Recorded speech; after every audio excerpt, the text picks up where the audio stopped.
wa may yudlil fala hadiyalah. Asyhadu an la ilaha illallah wahdahu la syarikalah wa asyhadu anna Muhammadan abduhu wa rasuluh sallallahu alaihi wa ala alihi wa ashabihi wa man tabi'ahum bi ihsan ila yaumiddin, amma ba'd. Alhamdulillah, kita bersyukur pada Allah Subhanahu wa taala.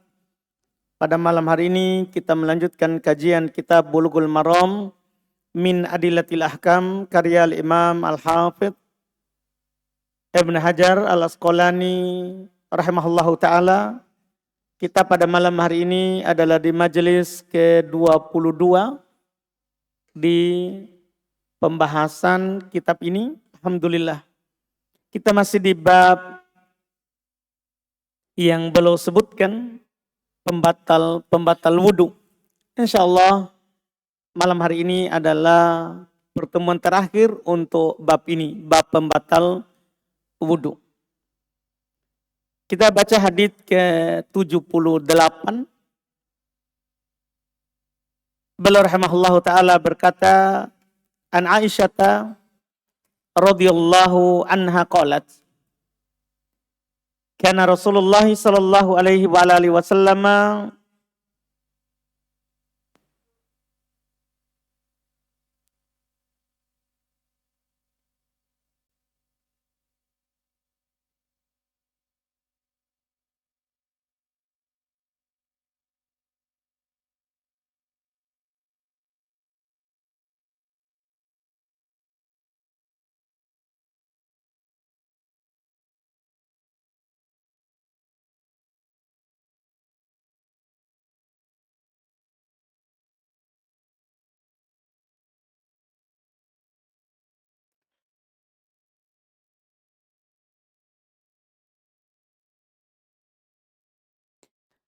kata beliau, an Aisyah radhiyallahu ta'ala anha qalat, kana Rasulullah sallallahu alaihi wa alihi wasallam yadhkurullaha ala kulli ahyanih.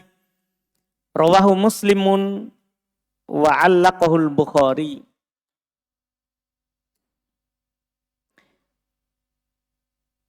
Kata beliau rahimahullah, dari Aisyah radhiyallahu ta'ala anha, beliau berkata, adalah Rasulullah sallallahu alaihi wasallam berzikir kepada Allah pada setiap atau dalam setiap saat. Seluruh keadaannya selalu berzikir kepada Allah. Hadits ini kata beliau rawahu Muslim, riwayat Imam Muslim, wa 'allaqahu al-Bukhari, dan diriwayatkan oleh Imam Al-Bukhari secara ta'liq tanpa sanad. Hadits ini sebagaimana disebut oleh penulis, riwayat Imam Muslim nomor 373 dan Imam Al-Bukhari secara ta'liq ya tanpa sanad di Sahih Bukhari jilid 1 halaman 541. Derajat hadits sahih. Yang beliau ingin sampaikan adalah fikih hadits bolehnya berzikir dengan selain Quran tanpa wudu atau dalam keadaan berhadas. Selain Quran, saya bilang selain Quran karena Quran diperselisihkan. Kalau berzikir selain lafaz Quran boleh tanpa wudu, bahkan walaupun seorang sedang berhadas, hadas kecil atau hadas besar. Adapun Quran diperselisihkan, mulai dari menyentuhnya, demikian pula membacanya tanpa disentuh. Itu diperselisihkan oleh para ulama rahimahumullahu ta'ala. Dan sudah kita sebutkan sebelumnya, ya, pembahasan Al-Quran, bahwa mayoritas ulama rahimahumullah berpendapat tidak boleh menyentuh Quran tanpa toharoh.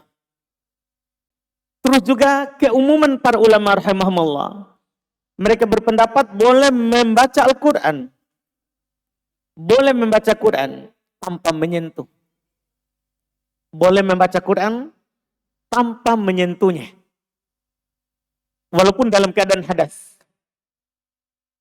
walaupun dalam keadaan berhadas. Dan nanti insya Allah ada sebenarnya hadits yang akan datang bersama kita. Disebut oleh penulis nanti di bab pembahasan hadas, pembahasan buang air, bahwa Nabi Shallallahu Alaihi Wasallam tidak membacakan kepada kami Al-Quran jika belum dalam keadaan junub. Jika belum dalam keadaan junub.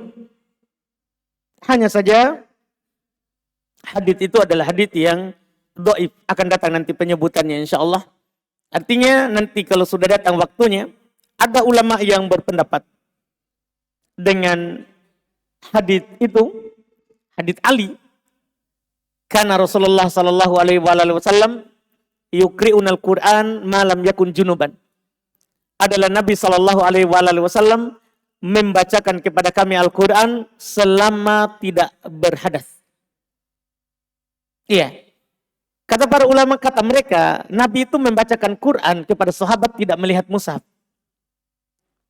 Karena Nabi tidak membaca dari mushaf, tapi membaca an dhahri qalbin, dari hafalannya. Dari hafalannya. Nah, kata Ali, Nabi tidak membacakan kepada kami Al-Quran selama junub. Selama junub. Ini kata mereka menunjukkan bahwa orang berhadas tidak boleh juga membaca Quran walaupun dari hafalan. Tapi haditsnya dhaif. Lebih sahih hadits yang ada di hadapan kita sekarang. Ini hadits. Karena Rasulullah Sallallahu Alaihi Wasallam yadhkurullah ala kulli ahyani. Ini yang dipakai oleh mayoritas ulama adalah Rasulullah Sallallahu Alaihi Wasallam berzikir kepada Allah di setiap saat, setiap keadaan. Dan kata mayoritas, Quran termasuk zikir. Bahkan dia afdhalul zikir, bahkan dia adalah zikir yang paling utama. Dia adalah zikir yang paling utama. Ini pendapat yang benarnya karena dalilnya lebih kuat, lebih sahih. Pendapat ini dalilnya lebih kuat dan lebih sahih. Dan juga kalau kita mengatakan bahwa Quran itu tidak boleh dibaca walaupun dalam keadaan dengan tanpa melihat mushaf, tanpa memegang, ini memberatkan bagi orang-orang yang punya hadas daim, hadas yang terus menerus. Seorang perempuan yang datang haidnya, kadang ada dari mereka yang haid 15 hari. Ini kan susah. Kalau kita mengatakan tidak boleh baca Quran, nah ini masalah nanti. Hafalan yang mereka hafal bisa dilupakan dengan tidak membolehkannya menghafal atau membacanya ketika dalam keadaan haid. Ketika dalam keadaan haid. Makanya bersamaan dengan dhaifnya dalilnya, tentunya kita tidak mengambil pendapat itu. Tidak mengambil pendapat itu. Maka dari sini kita simpulkan berarti dari pendapat para ulama kita, sepakat para ulama kalau dzikir selain Quran boleh tanpa toharoh. Iya. Adapun dzikir dengan Quran, kalau dzikirnya dengan menghafal atau membaca Al-Quran, kalau memegang mushaf tidak boleh, pendapat mayoritas dalam keadaan berhadas. Kalau membaca dengan hafalan dari hafal yang telah dia hafal, maka boleh berdasarkan pendapat juga mayoritas ulama rahimahumullahu ta'ala. Iya, nanti juga kita akan sebutkan haditsnya insya Allah di pertemuan-pertemuan akan datang yang mereka juga pakai berdalil. Kemudian hadits berikutnya, hadits ke-79. Kata beliau rahimahullahu ta'ala, Anas bin Malik radhiyallahu ta'ala anhu qala, Anan Nabiya sallallahu alaihi wasallam ihtajama wa shalla wa lam yatawadda. Akhrajahu Daruqutni wa layyanah. Kata beliau dari Anas bin Malik radhiyallahu taala anhu, beliau berkata bahwa Nabi sallallahu alaihi wasallam berbekam, ihtajama, berbekam, wa shalla wa lam yatawadda, lalu beliau salat tanpa berwudu. Beliau salat tanpa berwudu. Hadis dikeluarkan oleh Ad-Daruqutni dan beliau katakan walayyana, beliau lemahkan, dikeluarkan dan dilemahkan oleh Imam Daruqutni. Hadis riwayat Imam Daruqutni dan beliau katakan dhaif. Sumber hadis ini diriwayatkan oleh Imam Daruqutni sebagaimana dikatakan oleh penulis di jilid 1 halaman 151. Derajat hadis sanadnya dhaif. Seperti yang dikatakan oleh penulis sendiri. Dalam sanadnya terdapat rawi yang bernama Sholeh ibn Muqatil, dhaif. Dan juga ada Sulaiman ibn Daud al-Qurashi, majhul, tidak dikenal. Dua cacat ini yang menerangkan bahwa hadis ini adalah hadis yang dhaif. Adapun fikih hadis yang beliau ingin sampaikan kepada kita lewat hadis ini, keluarnya darah dari selain kubul dan dubur itu tidak membatalkan wudu. Itu tidak membatalkan wudu. Keluarnya darah dari selain kubul jalur depan dibawa dan dubur jalur belakang juga dibawa, itu tidak membatalkan wudu. Apa dalilnya? Apa kita berdalil dengan hadis yang ada di hadapan kita? Tidak, karena tidak ada dalil yang sahih atas hal tersebut. Karena kita kalau mau mengatakan bahwa batal wudu orang yang telah berwudu, harus ada dalil yang sahih yang menunjukkannya, dan tidak ada dalil yang sahih dari Nabi Shallallahu Alaihi Wasallam bahwa keluarnya darah dari badan selain kubul dan dubur yang membatalkan wudu. Tidak ada dalil yang sahih. Makanya kita tidak mengatakan batal wudu dengan berbekam misalnya.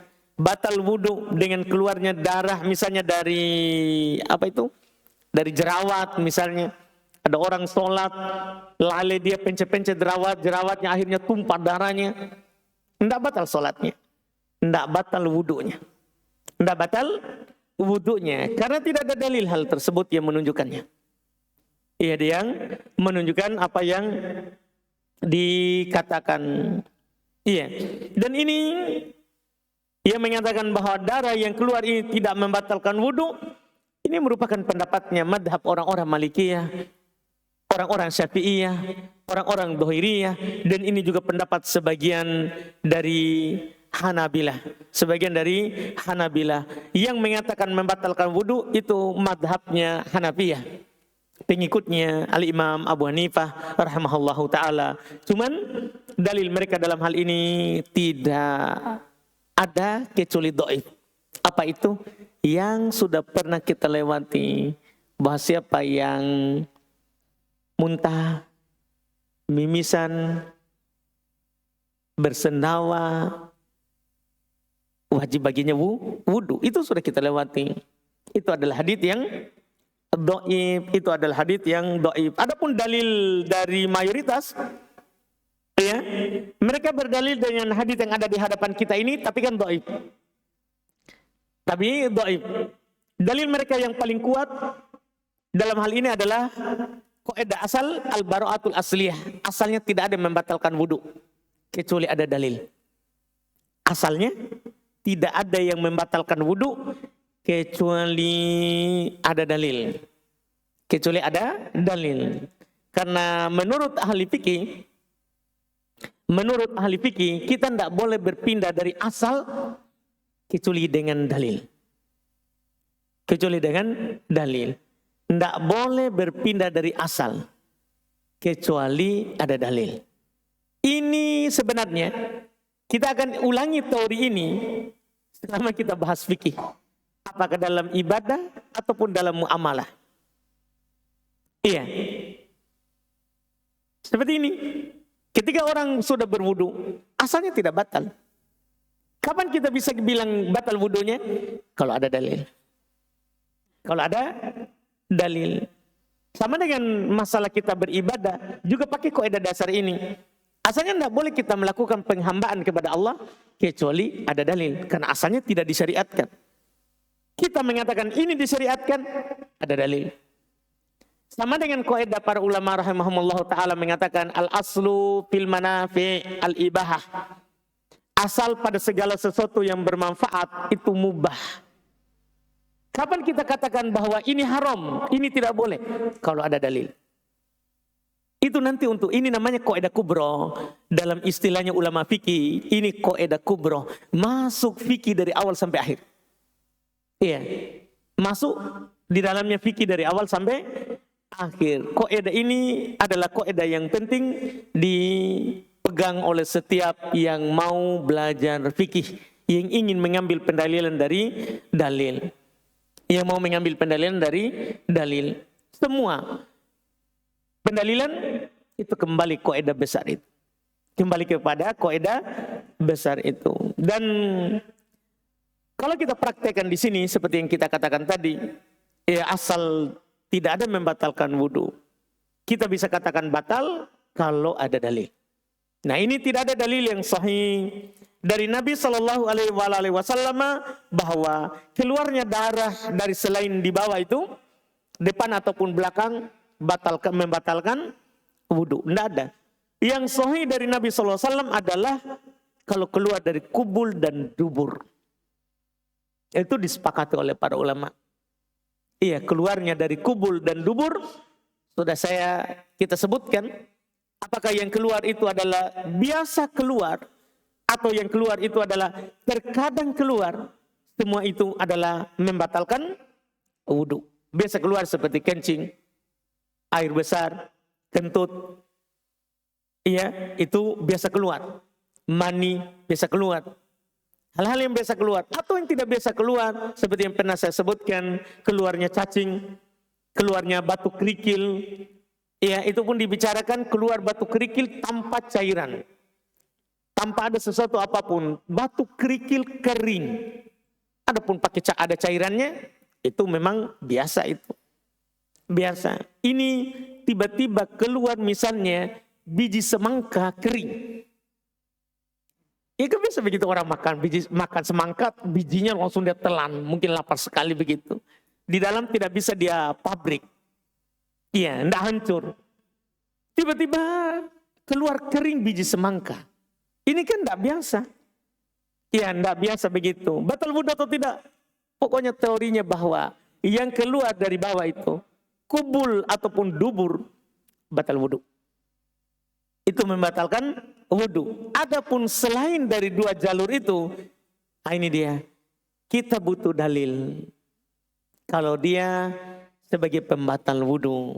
Dan secara umum tidak ada dalil yang sahih dari Nabi Shallallahu Alaihi Wasallam bahwa yang keluarnya sesuatu dari selain dua jalur itu membatalkan wudu. Tidak ada dalil yang sahih. Tidak ada dalil yang sahih. Kenapa kita bahas ini? Karena ini sudah selesai. Dari yang keluar di badannya seorang. Di badannya seorang. Adapun berikutnya ini sudah masalah lain. Masalah tidur. Masalah tidur. Kita juga sudah pernah sebut bahwa tidur ringan di awal pembatal wudu. Itu tidak membatalkan wudu. Tidur ringan. Ini sekarang ini tidur yang berat. Hadits yang ke-80. Kata beliau wa an Muawiyah radhiyallahu anhu qala Rasulullah sallallahu alaihi wasallam al-ainu wika'us sahi. Fa idza namatil ainan istatlaqal wika'. Kata beliau dari Muawiyah radhiyallahu taala anhu, Beliau berkata Rasulullah sallallahu alaihi wasallam bersabda, al-ain, mata, wika'us sahi, itu pengikat bagi sahi. Sahi itu dubur, yang lubang belakang. Mohon maaf, yang lubang belakang itu disebut as-sahi. Jadi mata kita ini adalah pengikatnya, tali simpulnya itu kalau di tempat air minum, itulah yang dikencangkan di penutupnya, dubur. Maka faida namatil ainan, apabila mata tertidur, istatlaqal wika, maka lepaslah tali pengikatnya. Jadi ketika kita sadar mata di atas terbuka, maka di bawah kita bisa kontrol. Tapi kalau di atas ini tertutup, maka di bawah tidak bisa lagi kita kontrol. Iya, tidak bisa lagi kita kontrol. Jangankan lubang yang di bawah, tangan saja kita tidak tahu di mana bermalam. Iya kan? Sudah lewat bersama kita hadits Bukhari Muslim yang Nabi Shallallahu Alaihi Wasallam katakan, iya, terkait dengan kita yang baru bangun dari tidur, Nabi anjurkan untuk mencuci kedua tangannya 3 kali sebelum memasukkan ke dalam bejana tempat air. Apa kata Nabi ilahnya? Apa sebabnya? Fa innahu la yadri aina batat yadahu. Aina batat yaduhu, karena dia tidak tahu di mana tangannya bermalam. Dan sebagai faedah, waktu disampaikan hadits ini bukan di masa Nabi, tapi di masa setelah Nabi, ada seorang mengatakan, saya tahu, disebutkan kisah ini oleh Syekh Bamusa di kitab Suratul Iqab, liman khalafal sunnata wal kitab, cepatnya siksaan Allah bagi orang yang tidak patuh kepada Al-Quran dan Sunnah. Iya, kisah nyata bahwa ada waktu itu orang mengatakan, saya tahu tanganku di mana bermalam. Akhirnya dia tidur, dia bangun, tangannya masuk ke lubang pantatnya. Hukuman dari Allah, katanya dia tahu, ternyata tangannya bermalam di pantatnya, dia tidak tahu. Makanya hikmahnya adalah kita cuci saja, kita tahu atau tidak. Kita tahu atau tidak. Di waktu kasus itu menunjukkan bahwa ketika mata tertutup, kita tidak tahu apa yang diperbuat oleh badan kita. Oleh anggota badan kita, termasuk di bawah. Iya, dubur ataupun kubul. Maka kata Nabi di sini, apabila mata tertutup, maka akan terbuka lepas tali pengikat itu. Kata beliau, rawahu Ahmadu wa Tabrani wa zada wa man nama falyatawadda. Diriwayatkan oleh Imam Ahmad dan At-Tabrani, dan dia menambah, barang siapa yang tertidur maka hendaklah dia berwudu. Dan Al-Hafidz Ibnu Hajar berkata, wa hadhihi ziyadatu fi hadzal hadithi inda Abi Daud min hadithi Ali duna qaulihi istatlaqal wika wa fi kilal isnadaini dhafun. Komentarnya Al-Hafidz Ibnu Hajar. Kata beliau, tambahan di dalam hadits ini terdapat dalam riwayat Abu Daud dari hadits Ali radhiyallahu taala anhu tanpa lafaz lepaslah tali pengikat itu. Dan dalam kedua sanadnya terdapat kelemahan. Sebentar kita akan lihat kenapa dikatakan lemah. Setelah selesai ini 81 wali Abi Daud, dan dalam riwayat Imam Abu Daud Aidha juga Ani bin Abbasin marfu'an, innamal wudu ala man nama muttaji'a wa fi isnadihi dha'fun aidha. Kata beliau, dan juga dalam riwayat Abu Daud dari Ibnu Abbas radhiyallahu taala anhu secara marfu, yaitu beliau angkat ke Nabi, wudu itu hanya bagi orang yang tidur dengan berbaring, tidur terlentang. Wudu itu hanya bagi orang yang tidur berbaring, tidur terlentang. kita cek dulu haditsnya ini, baru kita ambil fikih apa yang beliau inginkan. Sumber hadits Muawiyah, yaitu yang ini riwayat yang pertama sekali, an Muawiyah. Ya. Hadits Muawiyah radhiyallahu anhu diriwayatkan oleh Imam Ahmad di Musnad Imam Ahmad jilid 4 halaman 97, dan At-Tabrani, kan tadi kan Tabrani juga, dan ada tambahannya di kitab At-Tabrani juga jilid 1 halaman 247. Kemudian hadits Ali radhiyallahu taala anhu diriwayatkan oleh Imam Ahmad ia jilid 1 halaman 111, Abu Daud nomor 203. Hadits Ibn Abbas radhiyallahu taala anhu diriwayatkan oleh Abu Daud nomor 202. Derajat hadits yang ya pertama ya, yang benarnya dari ucapan Muawiyah. Jadi hadits yang pertama itu an Muawiyah itu tadi ya, hadits yang pertama al-ainu wika'us sahih. Ini hadits yang pertama ini dari Muawiyah ya. Yang benarnya itu ucapan Muawiyah, sebagaimana dalam riwayat Imam Al-Baihaqi. Ya, bukan dari ucapan Nabi.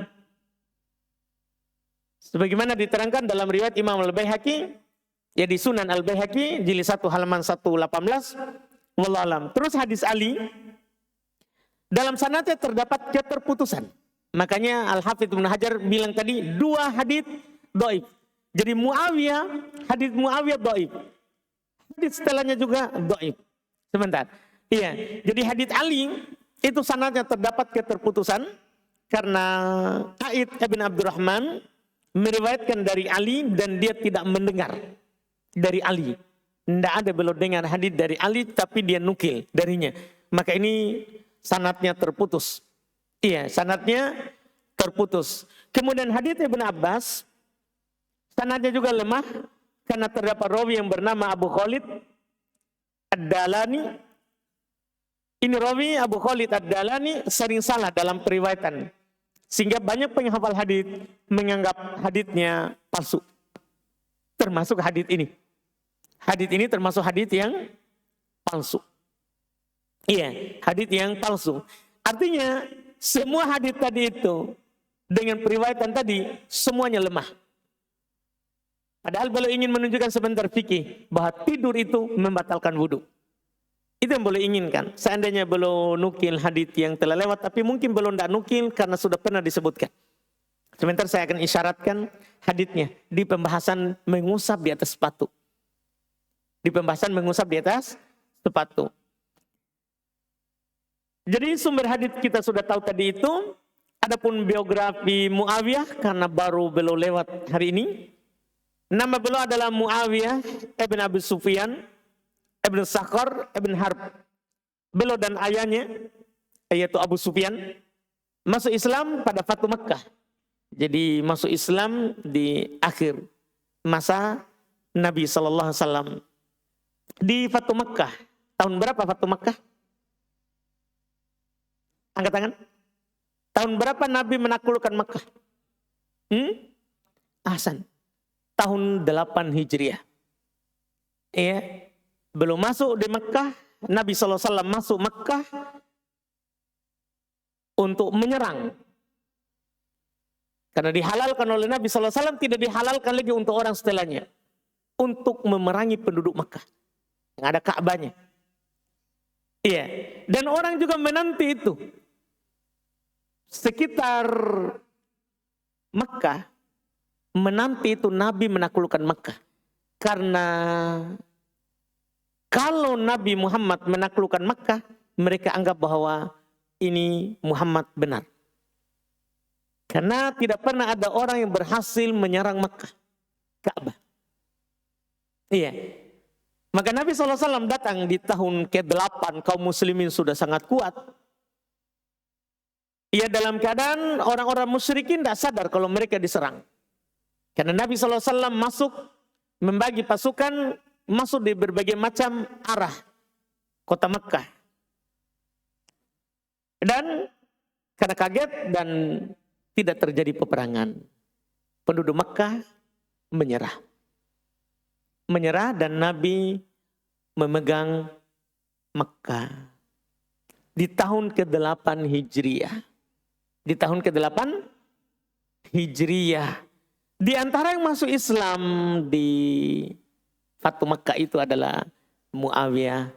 Demikian pula ayahnya. Ya, dia demikian pula ayahnya. Dan setelah Nabi meninggal, beliau tentunya pindah ke negeri Syam, daerah Suriah. Dan di pemerintahannya Umar ibn Khattab, yaitu 2 tahun setelah Abu Bakar meninggal, sepeninggalnya Rasulullah, Abu Bakar berkuasa memimpin kaum muslimin 2 tahun, Abu Bakar meninggal, kemudian dilanjutkan oleh Umar ibn Khattab, dan beliau ditunjuk oleh Umar ibn Khattab menjadi gubernur negeri Syam. Syam dulu itu luas, mencakup Suriah, Palestina, Amman, yang sekarang Urdun, Yordania, itu semua dibilang Syam. Itu semua dibilang Syam. Beliau pegang sebagai gubernur negeri Syam setelah meninggalnya Yazid ibn Abi Sufyan, dan terus memimpin negeri Syam selama 40 tahun. Lama beliau berkuasa di negeri Syam selama 40 tahun hingga beliau meninggal pada tahun 60 Hijriah di bulan Rajab di kota Damaskus, dan waktu itu beliau berumur 78 tahun. 78 tahun. Belum tidak banyak haditsnya, sehingga namanya tidak banyak disebut. Disebabkan karena masuk Islam di belakangan. Masuk Islam di belakangan. Iya. Ini biografi singkatnya. Fikih hadits. Hadits ini menunjukkan bahwa tidur berat atau tidur lelap membatalkan wudhu. Ini fikih yang sudah pernah kita singgung di awal bab pembatal wudhu, waktu pembahasan hadits Anas. Iya, yang kita katakan waktu itu seandainya belum sebutkan langsung setelahnya, maka akan indah pembahasan waktu itu. Iya, tapi belum pisah haditsnya, dan disinilah kita bicarakan itu. Hadits yang ada di hadapan kita dhaif, yang menunjukkan hal itu, bahwa tidur itu membatalkan wudhu, tidur berat atau tidur lelap, dhaif. Tapi kita tidak berdalil dengan hadits ini. Kita berdalil dengan hadits yang sudah penulis sebutkan di pembahasan mengusap di atas sepatu. Mungkin yang pada waktu itu hadir, ingat saya akan sebutkan haditsnya dari Sofwan ibn Assal. Beliau berkata, karena Rasulullah SAW ya'muruna idza kunna safaran alla nanzi'a kifafana thalathata ayyamin wa layalihinna illa min janabatin walakin min ghaitin wa baulin wa naumin. Ini hadits riwayat Imam Tirmidzi, sanadnya hasan. Iya. Kata Sofwan ibn Assal, adalah Rasulullah SAW memerintahkan kami kalau safar untuk tidak membuka sepatu kami 3 hari 3 malam kecuali dari junub. Akan tetapi boleh kami langsung mengusap dari buang air besar, buang air kecil, dan tidur. Inilah yang dipakai oleh para ulama bahwa tidur lelap itu membatalkan wudhu karena disebutkan bersama buang air besar dan kecil. Sama buang air besar dan kecil. Ini yang dipakai. Dan dalil lain dari para ulama rahimahumullah adalah karena hilangnya akal dengan pingsan ataupun mabuk, itu kan membatalkan wudhu. Maka tentunya ini tidur hilang akal. Tidur lelap hilang juga apa? Akal, hilang kesadaran. Sehingga sama dengan hal tersebut, yaitu dikiaskan. Ini dalil dari mayoritas ulama rahimahumullahu ta'ala. Dan juga mereka punya dalil ketiga. Yaitu kenyataan. yang dipersaksikan bahwa di kenyataan hidup ini seorang kalau tidur, seorang itu kalau tidur dia tidak sadar apa yang keluar darinya. Ini kenyataan. Iya. Misal secara sederhana, seorang tidur dia tidak tahu kalau air ludahnya sudah mengalir keluar. Gitu? Tiba-tiba terbangun ternyata sudah banjir. Dia tidak sadar itu. Ini di atas. Ini di atas. Ya di bawah juga begitu. Di bawah juga begitu. Ada seorang tidak sadar ternyata sudah dia banjiri kasurnya. Sudah dia banjiri bantal gulingnya. Iya. Dia bermimpi kencing ternyata kencing betulan. Kan begitu di kenyataan hidup. Dari sinilah kata para ulama bahwa al-waqi wal musyahad, kenyataan dan disaksikan bahwa orang tidur lelap itu tidak sadar apa yang keluar dari dalam dirinya. Apa yang keluar dari dalam dirinya. Makanya dengan semua dalil inilah para ulama kita menegaskan bahwa tidur itu terbagi dua. Ada yang membatalkan wudu dan ada yang tidak membatalkan wudu. Yang membatalkan wudu yang kita bahas malam hari ini, tidur lelap. Karena seorang tidak sadar apa yang keluar dari dalam dirinya. Adapun yang tidak membatalkan wudu yang kita bahas di awal pembahasan pembatal wudu. Di awal pembahasan pembatal wudu, yaitu tidur ringan tidak membatalkan wudu. Alhamdulillah. Kemudian berikutnya lagi, iya. Kata beliau yaitu hadits ke-82 sampai 85 ya, ini langsung banyak di penutup pembahasan pembatal wudu. Ani bin Abbas radhiyallahu taala anhuma qala anna Rasulullah sallallahu alaihi wasallam ya'ti ahadakumus syaitanu fi salatihi fayamfuku fi maq'adatihi fayukhayyalu ilaihi annahu ahdatha walam yuhdits fa idza wajada dzalika fala yansarifu hatta yasma'a sautan aw yajida rihan akhrajahul Bazzar. Kata beliau dari Ibnu Abbas radhiyallahu taala anhu, Rasulullah sallallahu alaihi wasallam bersabda, ya'ati ahadakumus syaitanu, setan itu akan mendatangi seseorang di antara kamu pada saat dia sholat. Ini harus kita pahami keadaannya. Apa yang dilakukan? Lalu dia meniup pada duburnya. Pekerjaan setan menjijikan memang. Iya, dia tiup-tiup pantatnya itu orang sholat. Iya. Suka memang kotor dia itu. Dia meniup-niup pantatnya itu orang sholat. Bukan lagi pantat, dubur, lubangnya. Ini beda dengan malaikat.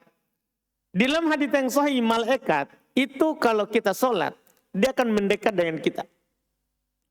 Kalau kita baca Quran, dia akan mendekat sampai menempelkan mulutnya dengan mulut kita. Sampai Quran itu tidaklah keluar kecuali langsung ke tenggorokannya. Ini malaikat, sukanya di tempat yang bersih. Ini setan. Iya. Jadi dia datang, dia meniup-niup duburnya. Dan membuatnya menghayal seakan-akan ia telah kentut. Kan ada tertiup angin. Jadi setan buat pekerjaan, dihayalkan bahwa dia telah kentut. Padahal itu tiupan setan. Makanya Nabi katakan jika dia mengalami yang hal seperti itu, jangan dia batalkan sholatnya sampai dia mendengar suara atau mencium bau. Jangan tertipu dengan angin. Pokoknya kalau bunyi pup, baru. Atau kita sudah mulai cium bau, rasanya itu baunya kayaknya baunya kita itu. Iya, kita kenal. Baru keluar. Baru keluar. Hadits ini sebenarnya dikeluarkan oleh Imam Al-Bazzar, ada masalah dalam sanadnya. Cuman asalnya sebentar. Wa asluhu fis sahihain. Min hadithi Abdullah ibn Zaid. Asalnya dalam Sahih Bukhari Muslim. Dari hadits Abdullah ibn Zaid, jadi tidak masalah. Dan dalam riwayat Muslim dari Abu Hurairah semisal dengannya. Walil Hakim an Nabi Sa'id marfu'an dan dari Al-Hakim dari Abu Sa'id secara marfu, idza jaa ahadukum syaiton faqala, kalau datang kepada kalian setan, dia berkata, innaka ahdatta, kamu telah berhadat, falyakul kadabta, hendak dia berkata, dusta kamu. Iya. Akhrajahu Ibnu Hibban bilaf falyakul fi nafsih. Dikeluarkan oleh Ibnu Hibban dengan lafaz, hendaklah dia berkata, mengatakan dalam hatinya sendiri. Sumber hadis semua riwayat tadi ini hadis Ibnu Abbas radhiyallahu taala anhuma, diriwayatkan oleh Imam Al-Bazzar dalam Kashfu Al-Astar nomor 281, hadits Abdullah bin Zaid riwayat Imam Al-Bukhari nomor 137 dan Muslim 361, hadits Abu Hurairah diriwayatkan oleh Imam Muslim. Diriwayatkan oleh Imam Muslim. Iya, masih ada sisa takhrij yang berarti sedikit yang riwayat terakhir. Luput itu riwayat Al-Hakim. Kalau nanti ditambah. Derajat hadits sahih. Intinya derajat daripada hadits sahih. Hadits Ibn Abbas terdapat kelemahan karena terdapat rawi yang bernama Abu Uwais, tapi bisa dikuatkan dengan pendukung yang disebutkan oleh penulis karena asalnya di Bukhari Muslim. Jadi tidak ada masalah. Kita tidak berdalil dengan itu, tapi ada asalnya di Bukhari dan Muslim. Fikih hadits, dan ini selesai babnya. Cuman saya luput saja tadi ini. Luput menerangkan yang nomor 85. Walil Hakim an Abi Sa'id marfu'an. Dari Al-Hakim itu luput menjelaskan Al-Hakim riwayatnya di nomor berapa dalam Al-Mustadrak. Dalam kitab Al-Mustadrak. Nanti insya Allah saya periksa ulang itu dan tambahkan nomor periwayatannya. Demikian pula Ibn Hibban. Karena Al-Hakim punya kitab Mustadrak, kemudian Ibn Hibban punya Sahih Ibn Hibban. Nanti diperiksa kembali itu nomornya. Nomornya saja butuh belum saya masukkan nomor haditsnya. Adapun haditsnya sahih.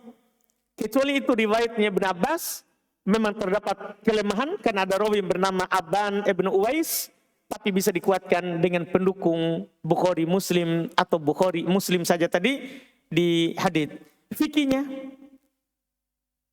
terkait dengan orang yang ragu akan batal wudhunya. Keraguannya tersebut tidak membatalkan wudhu. Jadi sekedar ragu, wudhu saya batal atau tidak, itu tidak membatalkan. Sekedar ragu, itu tidak membatalkan wudhu. Iya. Demikian pula fikih kedua, adanya was-was. Was-was. Ya, bisikan bahwa kita telah batal wudhunya, itu tentunya juga tidak membatalkan wudhu. Dua hal ini jelas sekali di hadits yang ada di hadapan kita. Iya, Nabi berkata jangan dia keluar apabila dihayalkan. Hal itu jangan dia keluar sampai dia cium bau atau dengar bunyi. Itu sangat jelas sekali. Dan ini bisa kita pakai juga kaidah besar, al-yakin la yazulu bisyak. Namanya sesuatu yang yakin tidak bisa dihapus dengan adanya keraguan.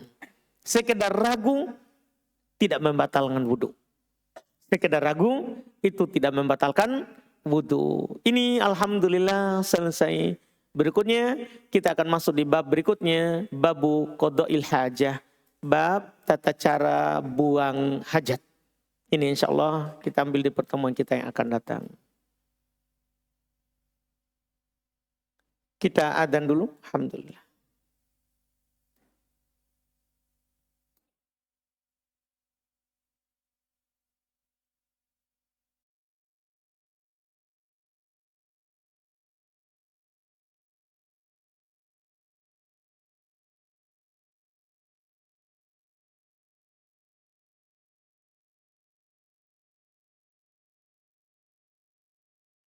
Baik, kita baca sini pertanyaan pertama. Apa Ustaz, apakah boleh membatalkan sholat sebelum kentut? Karena khawatir bau kentut kita mengganggu orang yang sholat di samping kita. Kalau dengan menahannya kita terganggu, maka boleh kita batalkan. Kalau menahannya kita tahan sekali kentut, akhirnya kita tidak tahu apa yang kita baca lagi. maka boleh kita batalkan. Karena Nabi SAW bersabda dalam hadits riwayat Imam Muslim, la salata bihadratit ta'am wala huwa yudafi'uhu al-akhbathan. Tidak ada solat jika makanan sudah dihidangkan. Walaupun komat, boleh kita makan dulu sampai selesai. Iya, boleh. Makan dulu sampai selesai, tapi jangan sampai anak RBA begitu ya. Karena ada pelanggaran kalau masbuk. Baik, jangan sampai nanti saya dikasih hadits. Baik, itu hukum asal. Tidak ada solat kalau makanan sudah dihidangkan. Dan tidak ada pula solat bagi orang yang telah didesak oleh dua yang berat, yaitu buang air besar atau buang air kecil, demikian pula pendahulunya. Yang mendahului itu kentut, kencing, boleh dia batalkan. Iya, itu yang disebutkan dalam hadits.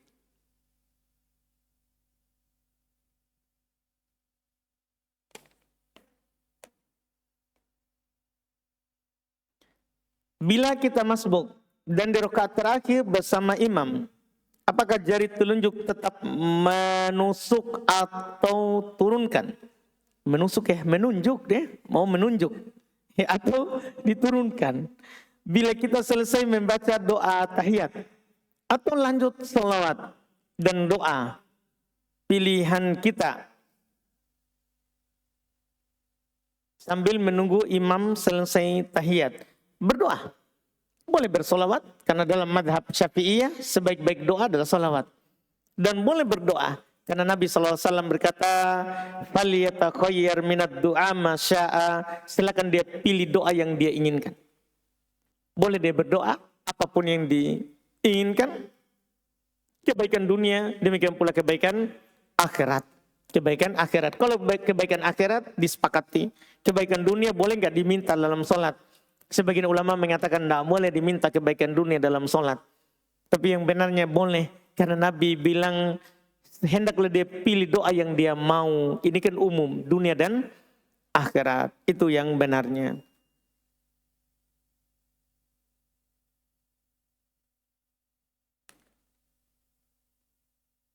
Bismillah, apa Ustaz? Anak pernah bermimpi melihat orang yang tidak dikenal meninggal.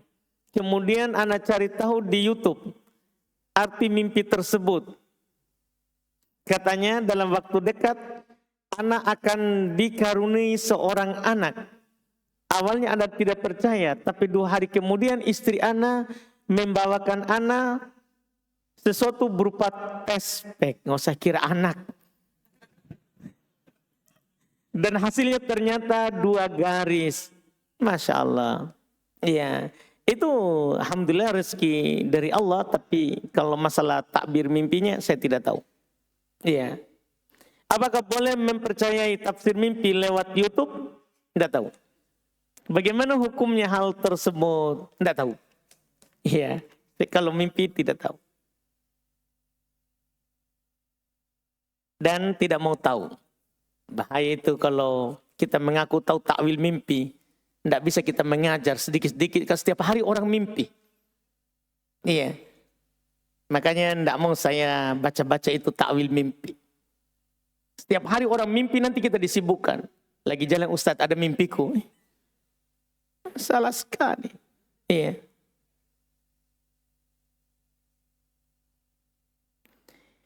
Apa ganjaran bagi orang yang pelit? Dan apakah orang yang pelit akan disempitkan kuburannya? Dan bagaimana dengan anak yang pernah berkata kepada teman anak bahwa kamu jangan pelit, nanti kuburanmu sempit. Apakah saya berdosa karena berucap hal tersebut? Iya. Terkait dengan ucapan kita itu tidak boleh. Tidak boleh kita berucap atas nama Allah sesuatu yang kita tidak tahu. Iya. Ada disebutkan oleh Syekh Muhammad bin Abdul Wahab. Orang yang mengatakan bahwa Allah tidak akan mengampunimu. Di hadis qudsi itu dikatakan, saya telah mengampuni si fulan dan kamu sudah saya batalkan amalanmu. Berucap terhadap sesuatu yang goib terkait dengan hak Allah, itu bisa membatalkan amalan. Karena menandingi Allah dalam perkara tidak ada yang mengetahuinya kecuali Allah. Itu bisa membatalkan amalan. Ini tidak dibolehkan kita berucap seperti itu. Ya, kecuali kita dalam rangka menyampaikan hadits, bukan menghukumi, tapi menyampaikan hadits. Ada keutamaan berupa janji dan ada ancaman, boleh kita sampaikan. Tapi bukan untuk memaksa orang juga supaya dia bersedekah. Kita mau sekali dia menyumbang, kita pergi bilang orang yang pelit akan disempitkan kuburannya. Tidak boleh memaksa orang untuk bersedekah. Tapi menyampaikan anjuran boleh. Menyampaikan anjuran dibolehkan. Terus hadis tentang disempitkan kuburannya, wallahualam. Kalau hadis tentang disempitkan kuburan bagi orang yang pelit tidak bersedekah, wallahualam.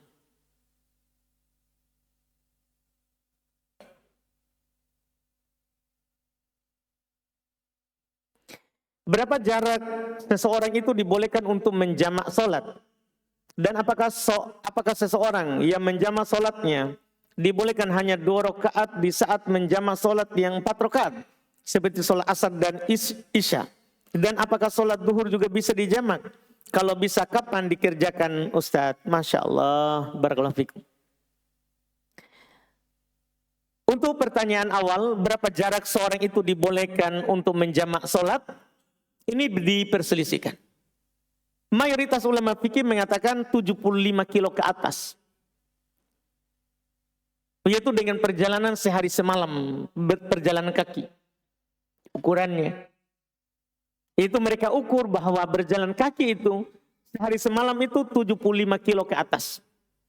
75 kilo ke atas. Iya, itu mayoritas. Sebagian ulama mengatakan yang penting safar.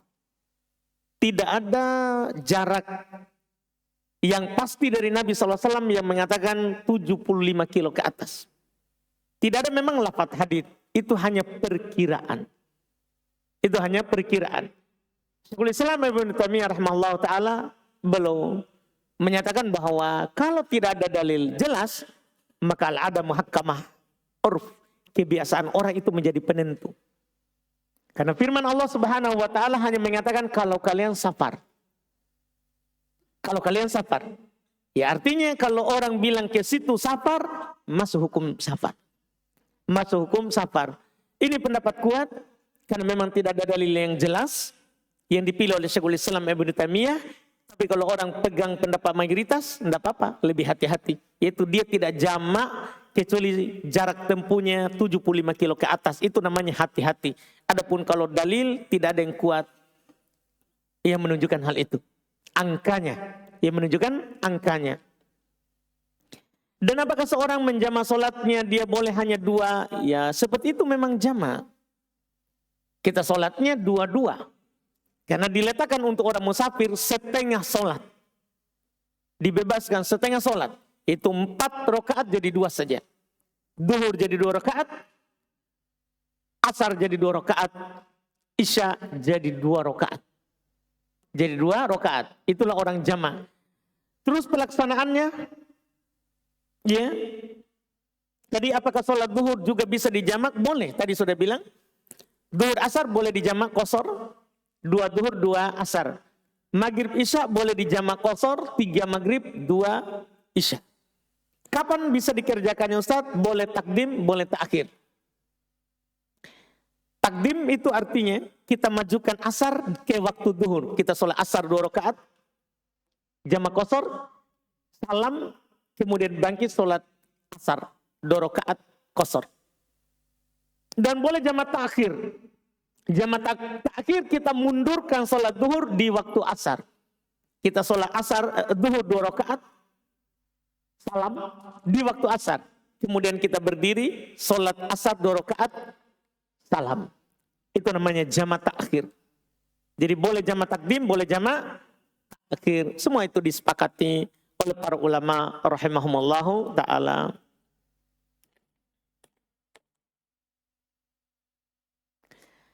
Apa hukum memakai sutra saat sholat? Para ulama berselisih pendapat dalam hal ini. Ada mengatakan wajib, berdalil dengan hadis Nabi SAW, "Idza shalla ahadukum falyusalli ila sutra." Apabila salah seorang dari kalian sholat, maka hendaklah dia sholat ke sutra. Ada pembatasnya di depannya. Dengan hadis ini perintah, hendaklah dia sholat ke sutra. Iya, perintah. Sementara mayoritas ulama berpendapat sunnah.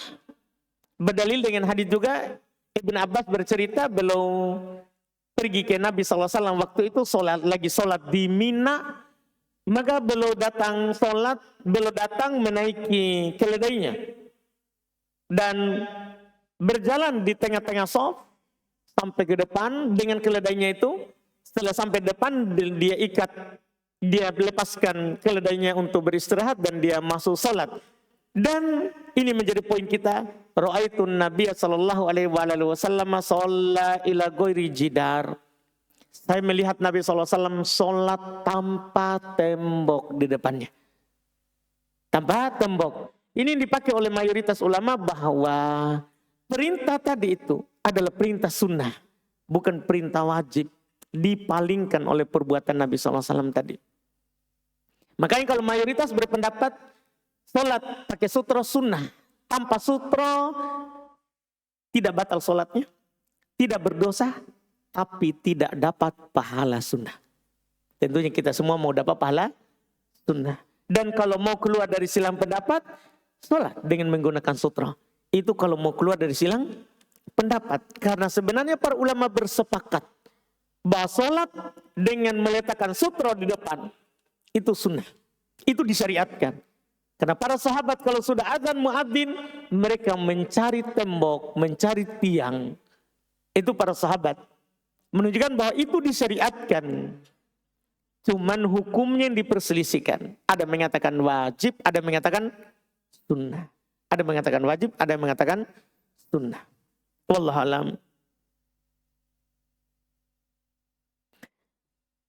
Apa yang harus kita lakukan ketika kita dijadikan sutra dengan orang yang sholat di belakang kita? Apa kita boleh pergi atau kita harus menunggunya sampai selesai sholat? Dari kita aja. Iya. Kalau mau kita pergi, kalau memang kita ada hajat, boleh kita pergi. Kalau kita mau bersedekah, alhamdulillah, kita duduk sampai dia selesai. Kita dapat pahala seperti orang sholat itu. Jadi mau kita bersedekah atau tidak? Itu saja. Tapi kalau kita ada hajat, boleh kita pergi. Boleh kita pergi. Iya. Jika dalam kondisi safar, apakah boleh mengqashar sholat tanpa jamak? Dan jika tidak boleh, apakah harus diqadha? Masya Allah. Jika dalam kondisi safar, apakah boleh mengqashar sholat tanpa jamak? Berarti dia sholat duhur 2 ya. Kemudian hanya itu saja. Nanti di sholat asar juga 2. Begitu maksudnya. Kalau kita bertanya boleh, boleh. Tapi menyelisih sunnah. Iya. Tujuan daripada qashar itu kan meringankan. Dan ringan itu akan sempurna kalau kita jamak. Kalau kita gabungkan waktunya. Itu ringan. Itu meringankan. Apakah diawalkan atau diakhirkan. Dan karena ini adalah rukhsah, keringanan.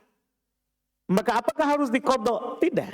Karena ini keringanan yang dikasih. Menjamak sholat di safar itu keringanan, bukan kewajiban.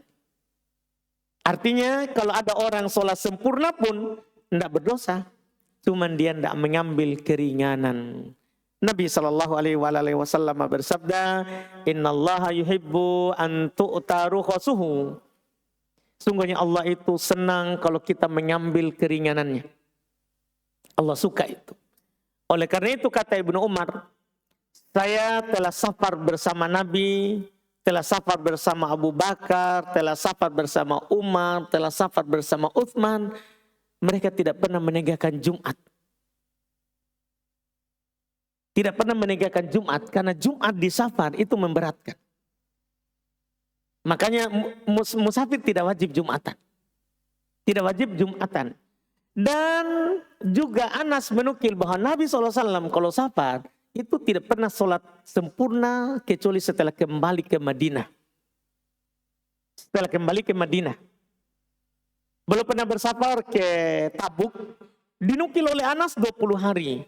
Tidak pernah sholat sempurna. Tinggal di Tabuk. Belum juga pernah safar ke Madinah, dinukil 19 hari. Waktu itu dengan perjalanan langsung ke Perang Hunain. Karena dari Fatu Mekah nyambung ke Perang Hunain. Iya. Belum tidak pernah sholat sempurna. Kecuali setelah kembali ke Madinah. Kembali ke Madinah. Ini menunjukkan bahwa mengambil keringanan safar itu lebih utama. Itu lebih utama. Wallahu a'lam.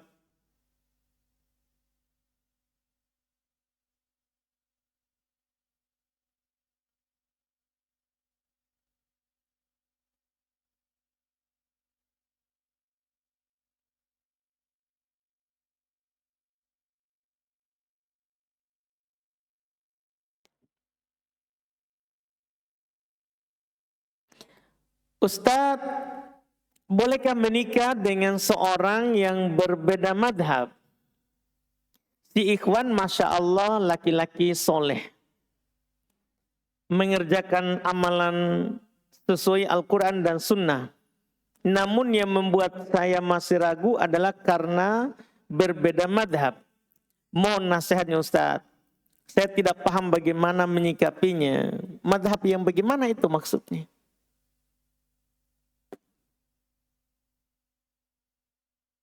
Siapa yang tanya ini? Akhwat ya? Atau ikhwan? Siapa yang punya pertanyaan? Madhab apa maksudnya? Madhab fikih? Satunya Syafi'iyah, satunya Hanabilah atau bagaimana itu? Siapa punya? Akhwat ya? Akhwat ini?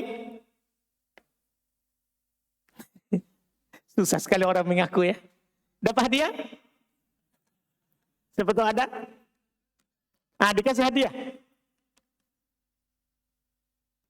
Akhwat kayaknya ya. Istilah kita pakai saja. Madhab ya, madhab. Bukan manhaj. Kan ada itu beda madhab. Ada beda manhaj. Beda manhaj artinya beda cara keyakinan. Itu beda manhaj. Beda jalan. Iya, beda jalan. Satu Syiah, satu Sunni, satu Khawarij, satu Sunni. Itu namanya beda manhaj. Kalau ini jangan. Kita akan menderita. Iya, kalau beda itu. Tapi kalau dalam hal ini beda madhab, penanya bilang madhab, kita arahkan tentunya ke fikih. Satunya kalau sudah ruku, bersedekap kembali. Akhwatnya turunkan. Sudah ruku. Satunya kalau turun sujud duluan lutut. Ikhwannya misalnya, akhwatnya duluan tangan. Iya. Satunya kalau tasyahud akhir di 2 rakaat itu tawaruk. Ikhwah, akhwatnya iftiras. Kalau itu yang dimaksud, tidak ada masalah, bismillah saja. Dan itu hal-hal perbedaan yang dimaafkan. Tergantung dalil yang kita kuatkan yang mana. Kalau itu yang diinginkan, maka bismillah saja. Segera hubungi maju maki. Iya. Kalau itu yang diinginkan. Iya, kalau itu yang diinginkan, wallahualam, kita arahkan saja ke situ. Iya. Dari apa yang ditanyakan.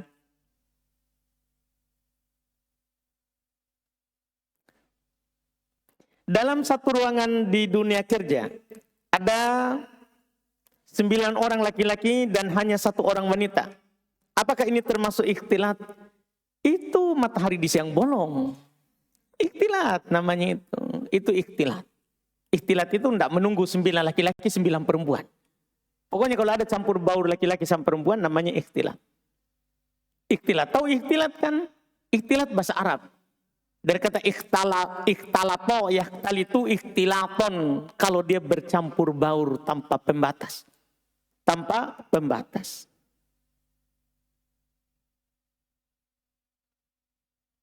Saya sangat takut dengan adab orang yang tidak membersihkan dengan baik bekas buang air kencing kecilnya.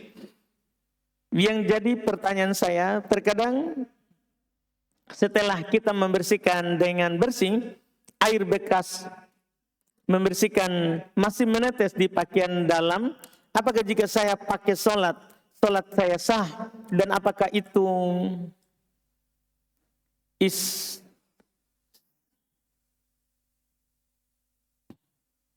apa ini? Siapa ini? Apakah itu istinja? Oh, ini pertanyaan beda. Iya. Jadi kalau kita sudah bersihkan, ya, sudah yakin kita sudah selesai bersihkan, maka apa yang menetes setelahnya itu tidak dianggap. Itu was-was. Apalagi kita tahu itu ada air. Kemudian apa itu istinja, Ustadz? Istinja itu ya berbersih. Dari air besar atau air kecil, itu namanya istinja. Tapi penggunaan khusus istinja itu kalau pakai air. Kalau kita cebok pakai air, itu namanya istinja. Kalau kita pakai batu, itu namanya istijmar. Istijmar. Iya, itu beda dari sisi penamaan saja. Dari penamaan saja, wallahualam.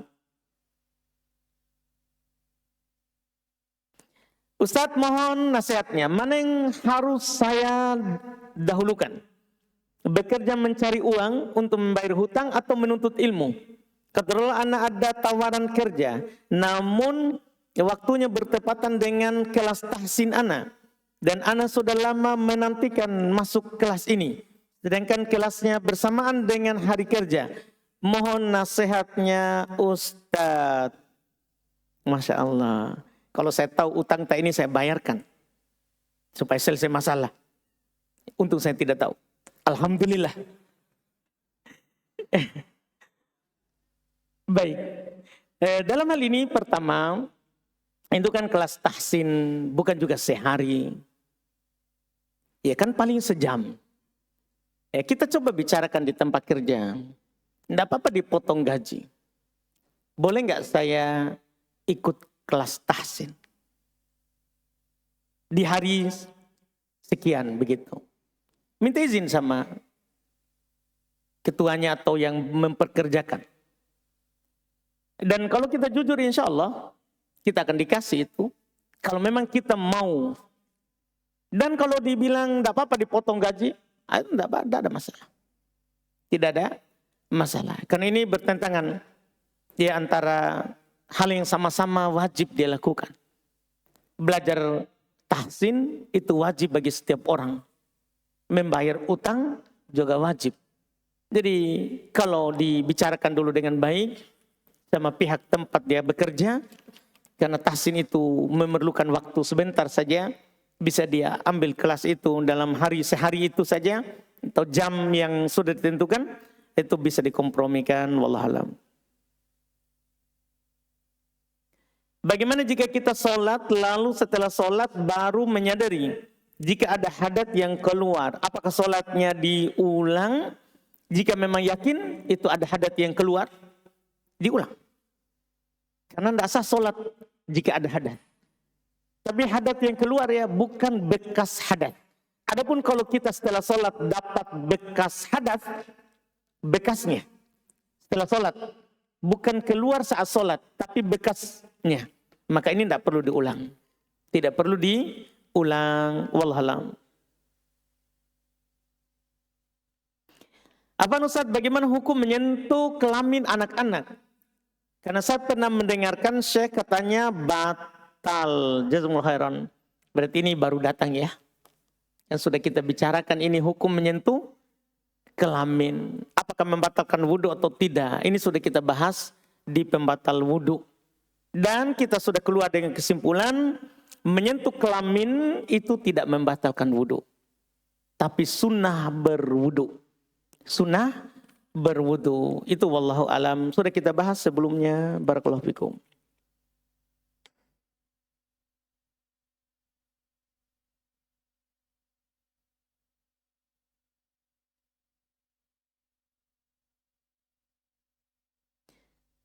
Ustadz, apa hukumnya melakukan takziah atau mengacarakan hari ke-40 kematian keluarga dengan cara bersedekah di suatu tempat seperti panti atau pondok? Bersedekah dengan mengatasnamakan almarhum.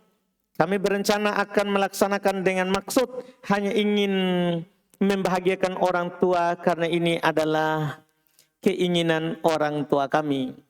Alhamdulillah, bersedekah atas nama orang tua, tidak ada silang pendapat di kalangan para ulama, itu sampai kepada orang tua yang telah meninggal. Tapi tanpa ditentukan harinya. Kapan kita tentukan harinya, itu sudah tambahan syariat. Ya silakan kita bersedekah atas nama orang tua. Iya, itu dibolehkan, bahkan dianjurkan. Datang seorang sahabat kepada Nabi, ini kejadiannya, dan sebenarnya ada hadits umum dalam hal ini. Ada hadits umum dalam hal ini, tapi saya akan sebutkan ada kejadiannya. Seorang sahabat meninggal ibunya tiba-tiba. Dia datang kepada Nabi SAW menceritakan hal tersebut. Inna ummi iftalatat nafsuha. Ibuku meninggal tiba-tiba. Lau takallamat la tasaddaqat. Mungkin kalau dia berbicara akan bersedekah. Tapi kan meninggal tiba-tiba. Pertanyaannya, apa atasaddaqu anha? Boleh enggak saya bersedekah atas namanya? Kata Nabi kepadanya, tasaddaqu anha, bersedekahlah atas namanya. Artinya boleh kita bersedekah atas namanya. Cuman ini mutlak. Mutlak artinya tidak diikat dengan hari, tanggal. Enggak. Kita beramal secara mutlak. Kalau pas saat kita mau bersedekah ternyata bertepatan dengan 40, enggak ada masalah. Itu kan kebetulan bertepatan. Adapun sengaja menunggu 40, ini butuh dalil. Ini butuh dalil tambahan. Dan kita tidak akan dapat dalil insya Allah dalam hal tersebut. Jadi silakan dicari, kalau ada langsung diamalkan. Iya, dan kita tidak akan dapat. Alhamdulillah.